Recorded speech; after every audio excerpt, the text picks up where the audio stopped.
So moving on from Monday's lower body intensive day, Tuesday we're going to hit the upper body intensive. So this is going to be our dynamic effort day. So we're going to be focusing on moving first piece with a little bit more speed with the speed banded bench press.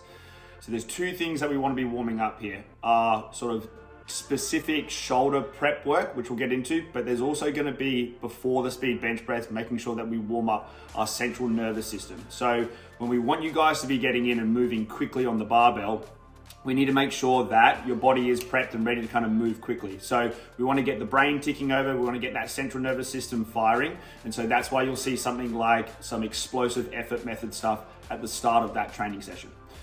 So to dive into the specific shoulder warm up, you're going to be seeing your foam roller pass through. So this will be 6 per side. Now, in the bench press, it's really important that we make sure that the shoulders are moving well on the rib cage. If the shoulders aren't moving well, if we're lacking rotation through that thoracic spine, that can become a limiting factor through that bench. So you're going to get the thoracic spine moving to start with. Then later on down the track in the day, you're also going to have some overhead position work. So we're going to go into the yoga push-ups. So you're going to start, here's a great opportunity to start to warm up the chest, warm up the triceps, but also then moving into that overhead position with the yoga push-up for your dual kettlebell Z press down the road.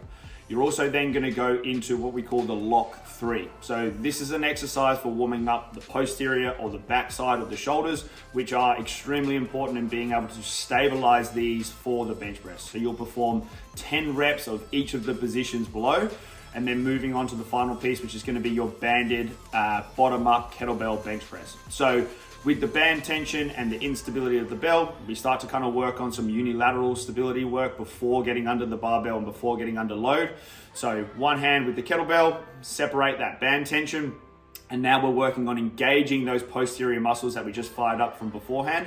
And then we want to be able to fire them up as we have to stabilize on the way down with that uneven kettlebell.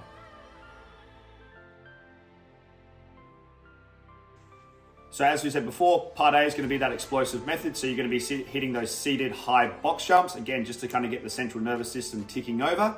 And then once you're there, you're going into your first movement, upper body movement specific day. So you're going to hit that speed banded bench press. Again, these are going to be sub-maximal loadings. So from Monday, where we're working relatively high in our loadings, we're going to come back down in the load. And our intention is going to be moving with speed. So when we're looking at the sort of strength curve or force velocity curve, we want to make sure that we're not just always lifting super heavy and slow, but that we come all the way down and we're making sure that we lift lighter and faster so we can get as much adaptation on that curve as possible. After that, you're going to be moving into your barbell prone row. So your barbell prone row, again, after the bench press, we're going to be targeting that upper back pulling. So making sure that you're getting a nice even day on the upper body. If we're horizontally pushing to start with, we're going to then hit that horizontal pull with the barbell prone row and target that upper back musculature with these. You'll then be moving into your dual kettlebell Z press. So your dual kettlebell Z press, up into that front rack position. This is where, from the warm up, the yoga push up is going to be coming into play, making sure that you have the ability to get those arms into that overhead position, okay? And then strengthening that end range of shoulder flexion with these. Lastly, similar to Monday, finishing off with a movement which we call utilizing that metabolic stress method. So trying to get as much blood pumping into the arms as we can here. You're gonna finish up with those tricep extensions, okay?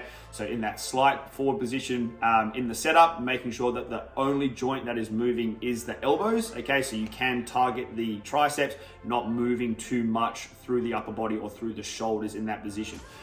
Metabolic stress days, you're going to see that shorter rest window. So again, we're trying to have an incomplete recovery there, so we can make sure that the arms are really fatiguing out close to that 10 out of 10 on the RPE scale.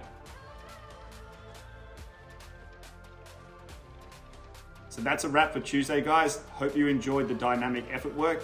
The speed work is definitely going to be something that we're going to utilize a lot in your team training. Other than that, again, getting used to the week and getting used to the volume. We'll see you guys back in for Wednesday, getting after that baseline.